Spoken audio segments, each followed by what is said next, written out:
მოგესალმებით ყველას და როგორც ყოველთვის ძალიან დიდი მადლობა ყველას, ვინც მიყურებთ და ვინც ამ ვიდეოსაც უყურებს და ვინც მომავალშიც განაგრძობს ჩემს ყურებას. დღეს ძალიან ისეთი ვარ რა, რაღაცნაირად სევდიანი, იმიტომ რომ რა ვიცი, რაც დრო გადის, ძალიან მედარდიანება ჩვენი ქვეყანა, ჩვენი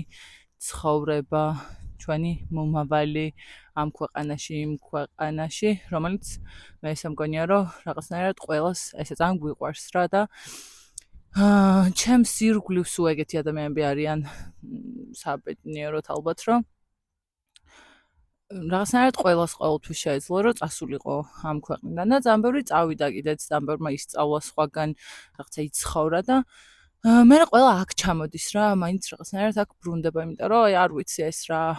ამოუხსნელი სიყვარული და ურთიერთობა გვაკავშირებს ჩვენ ქვეყანასთან, მაგრამ ფაქტია, რომ რაღაცა არის ისეთი, რაც არ გვატოვებინებს აქაურობას რა და რაც მე პირადად 15 წლის ვიყავი ციხის კადრებთან ერთად ქუჩაში რო გავედი და მას მერე მართლა ქუჩაში ვდგავარ, გავიდა ალბათ 12, მალე 13 წელი გახდება, რაც მართლა რაც თავი მახსოვს, სულ აქციაზე ვარ და სულ გარეთ ვარ და სულ ვიბრძვირა და დედაჩემს ალბათ 40 წელი ახსოვს და ვიღაცებს არ ვიცი 30 წელი ახსოვს და ასე შემდეგ და ასე შემდეგ და რაღაცნაირად შეიძლება იქიდან გამომდინარე, რომ არ ვიცი, აქამდე უფრო პატარა ვიყავი და რაღაცაებს ისე ვერ ვხვდებოდი, თუ აი არ ვიცი მოკლედ რის გამო, ეხა როგორი თუ შეიძლება უბრალოდ ეხა ყველაზე უარესის პიკში ვარ, ესეც არის ვარიანტი. ეხა როგორი დამძიმებულიც ვარ, ესე არასდროს არ ყოფილვარ რა და ძალიან რთული არის. ძალიან რთული არის ყოფნა ისეთ ქვეყანაში, სადაც დიქტატურა არის, ძალიან რთული არის ყოფნა ისეთ ქვეყანაში, სადაც თავისუფლების ნატამალი არ არსებობს, სადაც სიხარული არ არსებობს. ქუჩაში რო დავდივარ და ვიყურები, მეც მათ შორის არის ფიქრობთ, რომ მე რაღაცა სინათლის წყარო ვარ ცხოვრების ამ ეტაპზე. ჩამქრალები ვართ ადამიანები რა, აი განადგურებულები ვართ, ანუ ადამიანებს აწერიათ, რომ ჩვენი ქვეყანა და ჩვენი ქვეყნის სიყვარული და რავი ვიღაცას არასიყვარული და უბრალოდ შეუძლებლობა განადგურებს რაღაცნაირად და თან ისეთი ამბავი არის, რომ რაღაცა გამოსავლის პოვნა კიდე უფრო ჭირს რა, ისე არ არის რაღაცნაირად ლამაზად დაწყობილი, რომ მე არ მოგწონს წადი. ვერ მივდივარ ვარ რაღაცა აქ მაქვს ცხოვრება აქ მაქვს, ოჯახი აქ მყავს, რაღაც ვალდებულებები აქ მაქვს, სიყვარული აქ მაქვს, სურვილი აქ ყოფნის მაქვს და არ ვიცი რა უნდა გავაკეთოთ ადამიანებმა, ჩვენმა თაობამ რა უნდა გავაკეთოთ არ ვიცით, იმ თაობამ ვისაც მართლა ფიზიკური შესაძლებლობა აღარ აქვს შრომის და პენსიაზე არის დამოკიდებული, იმათმა რა უნდა გააკეთონ არ ვიცი, ახალმა თაობამ რომელიც იზრდებიან და არ ვიცი, ანუ უკვე პატარა მოსკოვა დრო იქცა მთელი საქართველო, მაგაში უნდა გაიზარდონ. არ ვიცი საერთოდ ადამიანებმა რა უნდა გავაკეთოთ. ერთადერთი რაც ვიცი, რომ ეს არის, ანუ ძალიან რთული და ერთი ცალკე ახლა ცოტა მეუხერხულება დღემდე მე რო აქ ამას მივტირი და იქ რო ადამიანები ციხეში არიან საერთოდ რა. ეს მაგრამ ამ ეტაპისთვის რა თქმა უნდა როგორ ვარ ვხედავ, მაგრამ აი რაღაცნაირად არ ვიცი, მე მგონი ისინი იქ უფრო თავისუფლები არიან ვიდრე ჩვენ აქ, იმიტომ რომ კი რავი ხანდახან გასართობადაც ვითომ დავდივართ რაღაც კლუბში წავალთ, იქ წავალთ, არსად აღარ არის ის რაც უნდა იყოს და არსად აღარ არის ის რაც იყო რა. ვერც გართობაში ვეღარ პოულობთ გამოსავალს, ვერც გართობის სურვილს ვერ პოულობთ. ვაფშე, ანუ ქვეყანა არის ჩამქრალი. აი ეს ამას გვიკეთებენ. ჩაგვაქრეს, ანუ სინათლე ჩაგვიქრეს, ის ფარქლი რაც შეიძლება მაინც ცოტა ადამიანს ქონდა, მაგრამ ვიღაცებს მაინც ქონდათ ეგ ფარქლი გააქრეს და ადამიანები დაგვტოვეს ცხოვრების გარეშე რა, მართლა ცხოვრების გარეშე. მე ვარ ახლა იმ ეტაპზე, სადაც თლიანად ვარესტარტებ ჩემ ცხოვრებას რაღაცა. თითქოს მოვკვდი და ახლიდან დავიბადე, ოღონდ უტრირებულად არა რა, მართლა ესე არის, იმიტომ რომ ეს ჩემი სულიერი გზა და ეს ჩემი ჰილინგი და ან ეგ როგორი არის ხო, აი რაღაც ისედაც რთული არის ამ ქვეყანაში ცხოვრება, სურთული არის რა, მე რაც თავი მახსოვს და რაღაცა ცხოვრებაში პირველად ცოტა გაზრდილი, დავადექი კარგ გზას, რაც მინდა, რისი სურვილით მომდის, ყველაფერი კაია და ყველაფერი მინდა, რომ ამ ქვეყანაში იყოს რა, ის არ მინდა, რომ ავდგე და სადღაც წავიდე და იქ ვაკეთო, ანუ აქ მინდა, რომ ყველაფერი ვაკეთო, აქ მინდა, რომ ყველაფერი კარგი იყოს, აქ მინდა, რომ ცხოველებზე ვიზრუნო, აქ მართლა ყველაფერი აქ მინდა რა და უცებ აქ აღარ რჩება ეს აქ. აღარ რჩება, არ ვიცი, მართლა აღარ რჩება და ადამიანები ვართ ძალიან უფსკრულის პირას ვართ რა, იმიტომ რომ მართლა ეს ცხოვრება ხო არ არის მარტო არსებობა, რომ უბრალოდ ვიარსებოთ და ვიყოთ, ხო? ცხოვრება გვინდა, არ ვიცი, ამ ახალგაზრდული წლების გამოყენება გვინდა, შერგება გვინდა ცხოვრების, რაღაც საინტერესო გამოცდილებები გვინდა, სწავლა გვინდა, განვითარება გვინდა, რაღაცების შექმნა გვინდა. ფაქტობრივად აქ არაფრის შესაძლებლობა აღარ არის რა. რაც არ უნდა მოგინდეს, ან კოცი თუ არ ყავს ვინმე და ის თუ არ გაგიკეთებს, ვეღარ აკეთებ რა, ვეღარაფერს და არ ვიცი, ანუ ესე როდემდე უნდა განვაგრძელოთ ცხოვრება, არ ვიცი, მეორე მხრივ იმას ვფიქრობ, რომ რა ვიცი, ავდექი წავედი. ხო და ეგეც მგონია, რომ აი ეს ჩემი ქვეყნის და სამშობლოს რაღაცა is gonna haunt me forever, ანუ რაღაც მგონია, რომ აი არ მომასვენებს არსად რა და აი ესეც ხო გაქცევა არის ფაქტობრივად, იმიტომ რომ ერთი არის, როცა შენი სურვილით მიდიხარ და რაღაც მომენტში თვლი, რომ ან აქ შენი ადგილი არ არის, ან სხვაგან უფრო არის შენი ადგილი, ან რა ვიცი, არის, მაგრამ რაღაცა უფრო სხვა გინდა, მეტი გინდა და ასე შემდეგ და ასე შემდეგ. ერთია, როცა შენით იღებ ამ გადაწყვეტილებას რა და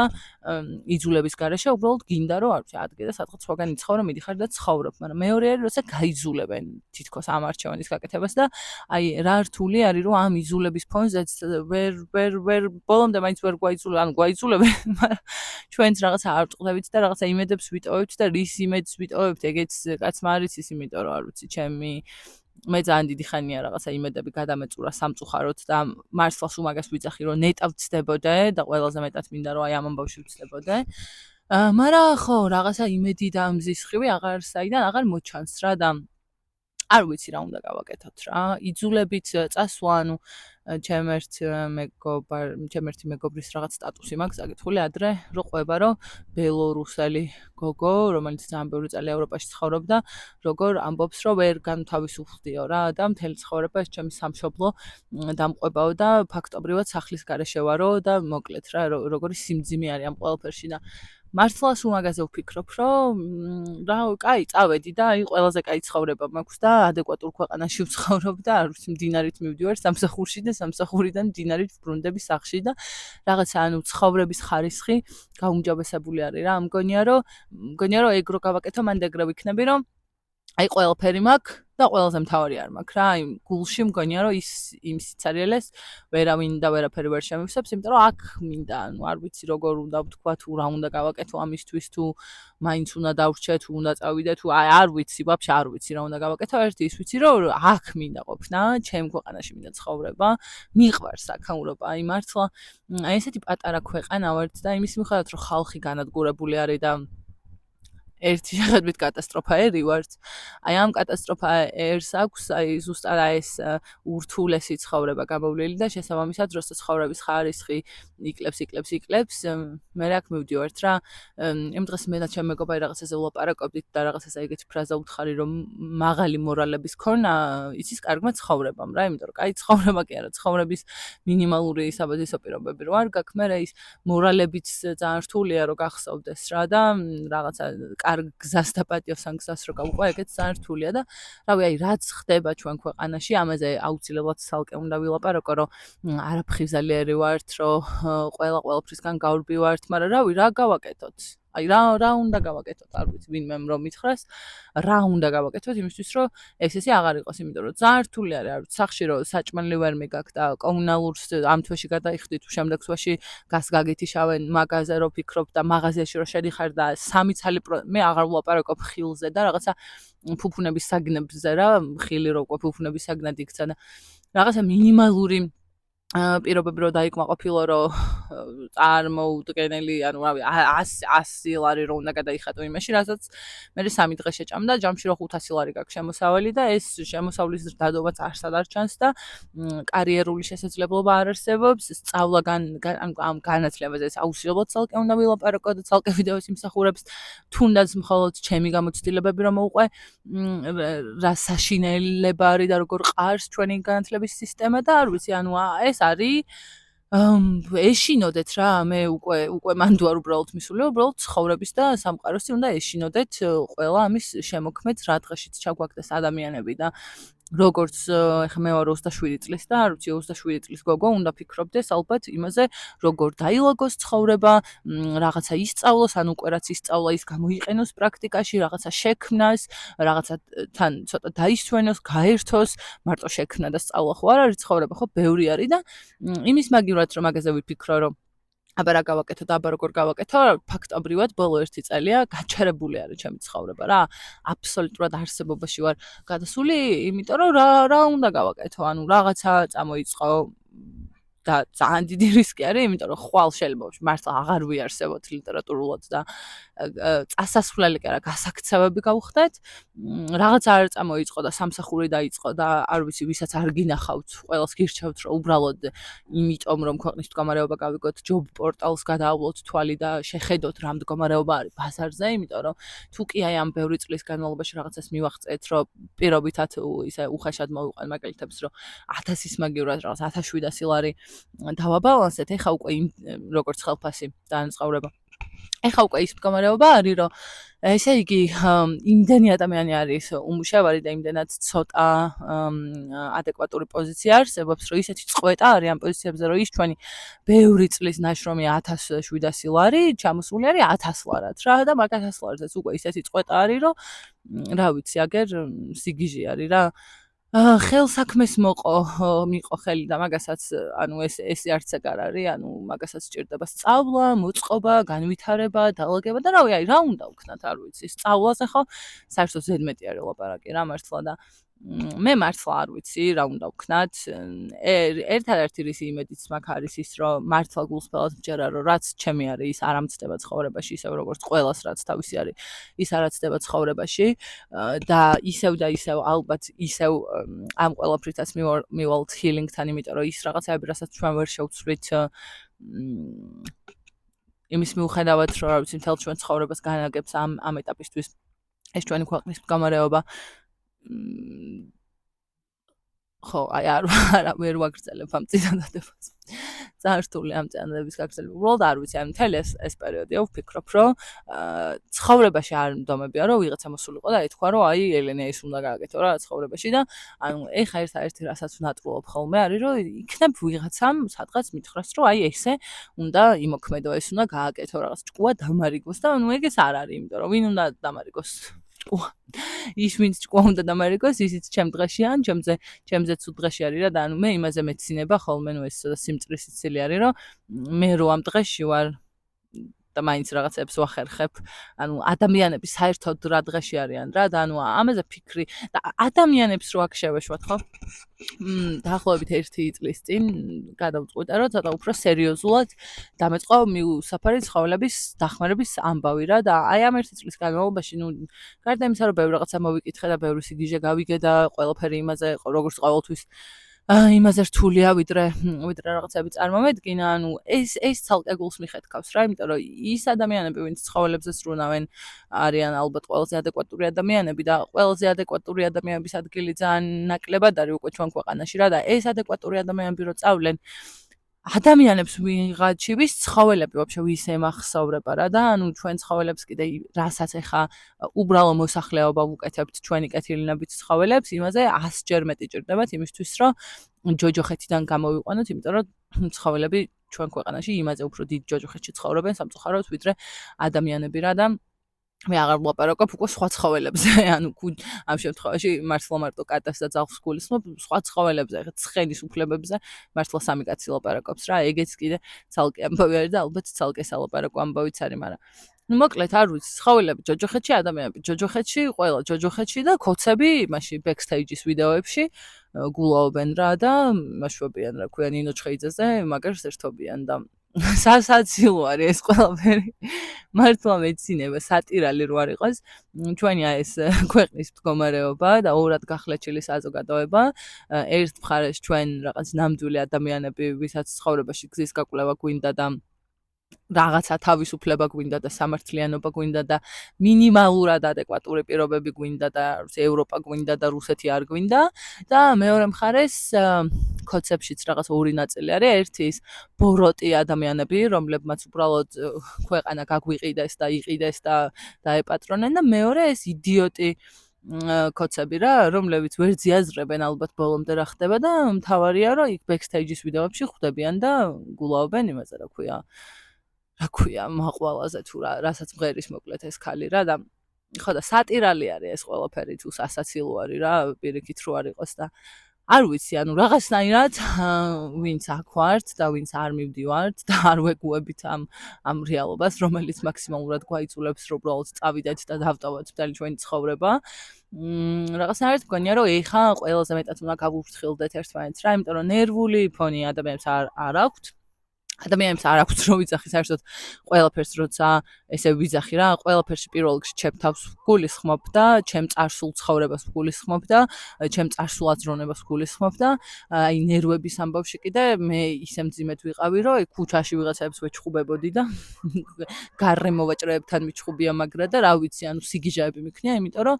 არ ვიცი, ანუ მართლა 27 წლის ასაკში გამინადგურა ნერვული. ისაც არ მქონდა ეხა მაინც და მაინც ძალიან დალაგებული, იმიტომ რომ ძალიან ბევრი ეპიზოდი გამომევლია ცხოვრებაში, სადაც ნერვები მეწირებოდა, მაგრამ ეხლა რაც ჭირს და როგორი და რაღაცა მომენტამდე რამხელა აგრესიითაც ვიყავი, გაბერილი მართლა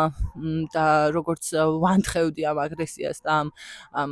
ვერ ეოდი ვერაფრით ჩემ თავს კი არა და აბა ვის ვეჩხუბო ესე ვიყავი. ეს არის კატასტროფა რა, იმიტომ რომ რაღაცნაირად თითქოს რაღაცა მონაკვეთში ამ პროტესტმა შემჭამა და აი რო ამბობენ რომ მონსტრს რო ებრძვიო რა, ფრთხილად უნდა იყო რომ მონსტრი არ გახდებო, მივხვდი რომ უკვე მაგ გზაზე ვიდექ, იმიტომ რომ ზიზღი მეუფლებოდა რა და ანუ ყველა მეზიზღებოდა და ну აი მოკლედ არ ძალიან რთული არის ამ ემოციების გადმოცემა, რა ემოციებიც მთელ ამ პროცესებში გამოვიარე და მე ვფიქრობ რომ რაც შეგვიძლია რომ გავაკეთოთ პირველ რიგში ჩვენი თავებისთვის და მეორე რიგში ერთმანეთისთვის არის ის რომ მაქსიმალურად მოვუფრთხილდეთ რა და გარდა ამისა ხო ანუ აი სურო ჰილინგზე ვლაპარაკობ და ამ რაღაცებზე ვლაპარაკობ ანუ სანამ ეს პროცესები დაიწყებოდა და სანამ ქვეყნის მდგომარეობა აქამდე მიდიოდა ყველას ვქონდა ჩვენი პრობლემები და ყველას ვქონდა ჩვენი ცხოვრება რა რომელიც სინამდვილეში და იმას ვერ ვერეოდით რა და ჰილინგზე მართლა ზედმეტი არის ლაპარაკი ისაც რაღაცებში ვცხოვრობდით და ეხლა უცებ ისე აღმოჩნდა რომ ის ჩვენი პრობლემები რაც ყველას სათითაოდ გაგვაჩნდა და ის ჩვენი ცხოვრების სირთულეები რაც ასევე ყველას სათითაოდ გაგვაჩნდა გადავიდა უკანა პლანზე რომელიც ხო არ გამქრალა ანუ ისიც აქ არის რა და ისიც იზრდება და მოკლედ ანუ რომელ ფრონტს ჩავხედოთ თვალებში და რომელ ფრონტს დაუპირისპირდეთ ეს აღარ ვიცით და შესაბამისად აი ამ ყველაფრის ერთიანობა მე რეიწვევს იმას რომ ნერვები გვაქვს განადგურებული უფრო ძალიან არასასიამოვნო ემოციებით ვართ ახსებულები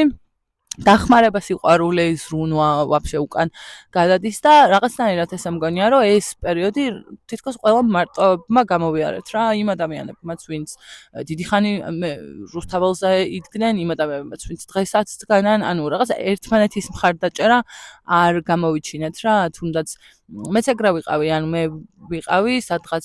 გაზაფხულის ბოლომდე ალბათ ადამიანი რომელიც ბოლომდე პირველი დღიდან მაგ პერიოდამდე სულ ვიდექი რა რუსთაველზე და ანუ იმის მაგივრად რომ ის იმ აზრზე უყოფილიყავი რომ აი ელენე რა კაია რომ შენ ამას აკეთებ მაგაზე მეტად ვიყავი რომ აი როგორ დამტოვეს რა და როგორ სხვები არ არიან და სულ ვიყავი გაბრაზებული რომ აბა სათხართ და აბა რატო წახვედით და აბა რატო წახვედით რა მე ის ადამიანები ვინც ცოტა უფრო ადრე გამოაკვდნენ ამ პროცესებს იმ ადამიანებსაც მე შესაბამისი იმიტომ რომ თვითონაც ხო ეხა თავისი გაჭირვება ქონდათ რა იმიტომ რომ ამ აზრზე იყვნენ იბრძოდნენ და ნუ მე ვეღარ გაუძლეს, იმიტომ რომ ძალიან რთული არის მაგის გაცლებაც გამოგვაკვდნენ და მე კიდე აქ პირობითაც ჩემი და ეს მე ხო მარტო არ ვიყავი ეს აგრესია რო ხდებოდა რომ აი თქვენ როგორ წახვედით და რაღაც ცოტა ნამუსი აკდება და თითის გაშვერა და დაჯაჯვა რა მე იქიდანაც შესაბამისი აგრესია მოდიოდა და რაღაცნაირად ისე აღმოჩნდა რომ აი თითქოს ყველა მარტო დავრჩით ამ პროცესებში რა და სინამდვილეში მე ვფიქრობ რომ ყველაზე მეტად ეხლა არის ერთობა საჭირო და რაღაცნაირი გვერდში დგომა და რაღაცნაირი მართლა სიყვარულის ხელის გაწვდა ერთმანეთისთვის, იმიტომ რომ ყველას გვჭირდება რა, მეც მჭირდება, თქვენც გჭირდებათ, რუსთაველზე მდგომებს ხო ჭირდებათ და ჭირდებათ. ყველას გვჭირდება რა, ძალიან რთული არის ამის overcome-ის გაკეთება, იმიტომ რომ ძალიან დიდი რაღაცა გვებრძვის, ოღონდ გვებრძვის ეს არ არის რომ არის, ანუ გვებრძვის რა ლიტერატურულად, პირდაპირ გვებრძვის ყველა ჩვენგანს ცალ-ცალკე და ერთად. და მარტოები ამ ვერ გავუმკლავდებით რა ამ ძალას მარტოები, ანუ შეუძლებელი არის, იმიტომ რომ აი ასე აღმოჩნდით რა და რაღაცნაირად თუ ცოტა უფრო პირველ რიგში ჩვენ თავს სიყვარულს მივცემთ, იმიტომ რომ ძალიან გვჭირდება ჩვენ ამ პროცესებში სიყვარული და ძალიან მნიშვნელოვანი არის, რომ პირველ რიგში ჩვენ თავებს ვაჩუქოთ ის სიყვარული, რომ აი რაღაცა ჩავეხუტოთ მართლა რა, იმიტომ რომ ძალიან სუსტად ვართ და ძალიან ცუდად ვართ და ძალიან დაღლილები ვართ და ძალიან განადგურებულები ვართ და რა ვიცი, ერთადერთი რამაც შეიძლება რომ ყველაფერს ცუდს უშველოს ჭეშმარიტად და ერთადერთი რასაც შეიძლება რომ ყველაფერს ცუდს დავუპირისპიროთ და მოერიოს არის სიყვარული რა, ჭეშმარიტი სიყვარული ყოველთვის და რაღაცნაირად უნდა უფრო მეტად შევეცადოთ, რომ პირველ რიგში გავცეთ ეს სიყვარული, პირველ რიგში ასევე მივიღოთ ეს სიყვარული და არ დაგვენანოს არც ჩვენი თავებისთვის და არც სხვებისთვის, იმიტომ რომ ამაზე მეტად ეხა არაფერი არ გვჭირდება. რა იქნება, არ ვიცი. ხან ვფიქრობ ხოლმე, რომ იქნებ ხაფაიშვილმა მართლა მოაწყოს 4-ში რევოლუცია და რაღაც სისულელეები, არ ვიცი. მე არ მჯერა, რომ ამ ჩვენი ქვეყანა რევოლუციისთვის მზად არის. რევოლუციას კიდე სხვა ფონი ჭირდება და სხვა რაღაცები ჭირდება და ჩვენ რავი რა რევოლუცია უნდა მოვაწყოთ აგერ სავსე არის მართლა ყოველდღე რესტორნები. აი ამ მდგომარეობის მიუხედავად, რომ თან სავსე არის მართლა ყველა საკვები ობიექტი და გასართობი სივრცე ყველა მხრივ, ეს კიდე ცალკე ამბავი არის. ხო და არ ვიცი რა უნდა ვქნათ, არ ვიცი, რა გვეშველება, არ ვიცი, როგორი გზით უნდა წავიდეთ, არ ვიცი, არაფერი არ ვიცი, მაგრამ ერთადერთი რაც ვიცი არის, რომ ძალიან მნიშვნელოვანი არის, რომ არ დავინანოთ და არ დავიშუროთ საკუთარი თავებისთვის და ერთმანეთისთვის სიყვარული და აი პატარა გვერდში დგომა რა და თუნდაც რომ დავინახავთ, რომ არ ვიცი, ახლა აი ვიღაცა ადამიანი დამინახავს, რომ მე ვარ აგრესიული, აი ყველაზე კარგი იქნება რა რთული ამის გაკეთება, რომ ჯიბრში კი არ ჩამიდგეს და ეს კი არ დამიწყოს. არა, აი რაღაცა მართლა სიყვარულით მიპასუხოს და მეც მივხვდები რა, რომ აი ეს უფრო კარგი პასუხია და ეს უფრო კარგი გამოსავალი, იმიტომ რომ სხვანაირად ვერ გადავრჩებით. ვერც რო წავიდეთ ეგრე ვერ გადავრჩებით, ვერც რო დავრჩეთ ეგრე ვერ გადავრჩებით და რა ვიცი, აი ვერაფრით ვერ გადავრჩებით რა სხვანაირად. რაღაცნაირად ცოტა უფრო მეტად უნდა შევიყვაროთ საკუთარი თავები და აი თითო ღიმილის მიცემა არ დაგვენანოს საკუთარი თავებისთვის და სხვებისთვის, იმიტომ რომ იმის მიუხედავად რომ განადგურებულები ვართ ადამიანები შინაგანად და ამაზეც ბევრს არ ვლაპარაკობთ, ჯერჯერობით ბრძოლა არ დამთავრებულა, მეტირებ. ჯერჯერობით ბრძოლა არ დამთავრებულა და კაცმა არ იცის რა, ერთი რაც ვიცი, არის რომ დღეს თუ ხვალ და მალე თუ გვიან ამაც დაერხევათ, იმიტომ რომ დიქტატურა ყოველთვის მარცხ ხდება და საერთოდ ბოროტს საბოლოო ჯამში ბოროტებას საბოლოო ჯამში სიკეთე ყოველთვის აჯობებს. თუმცა უნდა მოვერიოთ რაღაცნაირად და ესეც მაგათი ამბავი არის რა, იციან ჩვენი ხასიათი, იციან ჩვენი დამოკიდებულება და რაღაცნაირად ეხა იმის მიუხედავად რომ იმათაც დარწმუნებული ვარ რომ ძალიან არეულობა აქვს და მშვიდად ვერავის ვერ ძინავს რა, გონია რომ მაინც რაღაც პონჩი შეიძლება ცოტა გონიათ რომ გამარჯვებულები არიან რა, იმიტომ რომ ჩვენ ზუსტად ეგრე ვართ როგორც ვართ და რაღაცნაირად ერთმანეთს თუ შევიყვარებთ და ერთმანეთს თუ გავაძლიერებთ, ისეთი ძალები შეიძლება წამოგვივიდეს, რომ არ ვიცი, აქამდე არ ნახული რა და მე მგონი სანამ რამეს ვიზავთ და სანამ ადამიანები აქ ვართ და ჯერ კიდე ფეხზე ვდგავართ და სანამ დავეცემით, ძალიან მნიშვნელოვანი არის, რომ რაღაცნაირად არ დავიშუროთ ერთმანეთის მიმართ ეს რაღაცა დადებითი ენერგიები და ემოციები, იმიტომ რომ ძალიან ახლოს ვართ breakdown-თან, ну ალბათ ბევრი breakdown-ი გამოვიარეთ ყველა მსათითაოდ და შეიძლება არც გამოვსულვართ ამ breakdown-იდან, მაგრამ რავი, ანუ we're still standing რა, ჯერჯერობით კიდევ ვდგავართ და სანამ რა ვიცი ორი ადამიანი მაინც დგას, იმედი ყოველთვის არის. ხო და მეტი პოზიტივი არა, მაგრამ მეტი სიყვარული რა, რაღაცნაირად უნდა ვაჯობოთ აი ამ დამპალ ბოროტებას უნდა ვაჯობოთ და ხო და არ დაგვავიწყდეს რომ ჩვენთვის ძალიან რთული არის, I know, ძალიან რთული არის, მაგრამ იქ მართლა ხალხი ზის 4 კედელში, უფანჯრო ოთახებში, 4 კვადრატულში 5 კაცთან ერთად. ზუსტად იმის გამო, რის გამოც ჩვენ ყველა გავერთიანდით თავის დროზე და ჩვენ ყველა წლებია გაერთიანებულები ვართ და ხო, ეგ ადამიანები პირველ რიგში არ უნდა დავივიწყოთ რა, ისევე როგორც რა ვიცი, ვერ მეთმობინება ეს ქვეყანა, აი არ ვიცი, ეს არის ანუ ეგრევე ვამბობ ხოლმე ამ ბოლო დროს, რომ ტოქსიკური ურთიერთობა მაქვს ჩემ ქვეყანასთან თქო, იმიტომ რომ მიყვარს ყველაფერზე მეტად და აქ მინდა ყველაფერი და იმას ვუყვარ ვარ, მაგრამ შუაში ვიღაცები გვეჭხირებიან, რომელიც არ გვაძლევენ ამ ჰარმონიულად ყოფის შესაძლებლობას რა და რა ვიცი, რაღაცნაირად აი მაგ ბარიკადს თუ მოვიშორებთ და დავუახლოვდებით ისევ ჩვენ ქვეყანას ყველანაირი წინაღობის გარეშე, მე მგონია რომ ჩვენ ქვეყანასაც ძალიან ვუყვარვართ რა და ამ ქვეყანას ახსოვს ის ძამბური ადამიანი, ვინც იმისთვის რომ მე ეხლა ეს ვიდეო ჩამეწერა, თავი შესწირა ჩემზე პატარა ასაკში იმყოფ მარა და ეს ყველაფერი არ მჯერა რომ უყალოდ დაიკარგება. იმის მიუხედავად რომ რაღაცა ლოგიკური და აზრობრივი ისინი არ მაქვს და 100-დან 95%-ში ვფიქრობ, რომ ტრაქში ვართ და ვერ ამავალთ აქედან, აი ის 5% რაც მაქვს დარჩენილი, შოკირებული ვარ, რამდენად ძლიერი არა და როცა ეგ 5% იღვიძებს, და მეტი. როცა ეგ 5% იღვიძებს, მან იღვიძებს ხოლმე მე ჩემში რწმენა რა და ვხვდები რომ ჯერ კიდე მაქვს ეს რწმენა. იმის მიუხედავად რომ ცუდად ვარ და მგონია რომ თუ გავძლიერდებით და თუ უფრო შევიყვარებთ ერთმანეთს და უფრო დავასაპორტებთ და უფრო გვერდში დაუდგებით, მგონია რომ ეს 5% ნელ-ნელა 10-ად იქცევა, 10-15-ად და შინაგანი რწმენის დაბრუნებასთან ერთად მე ქვეყნის დაბრუნებაც ბევრად უფრო რეალური გახდება. ხო. ძალიან დიდი მადლობა და მართლა გულწრფელად ყველა მიყვარხართ, საერთოდ არ მაინტერესებს ვინ იყავით აქამდე და რას შვებოდით, ან რას იზავთ მომავალში. მართლა ყველა მიყვარხართ, ვინც აი ამ ერთი შეხედვით დიდ ბოროტებას უპირისპირდება და ამბობს, რომ არა რა, მე მაგას არ ავირჩევ და მე ეს მინდა და ამ გზის ერთგული დავრჩები და მართლა იმაზე მეტად მიყვარხართ ყველა, ვიდრე წარმოგიდგენიათ. ხო, რაღაცნაირად საქართველოს უნდა გაიმარჯვოს რა, სხვა გზა არ არის. დიდი მადლობა, ვინც მოусმინეთ ჩემ ბრეიქდაუნის გამონათებას. მადლობა.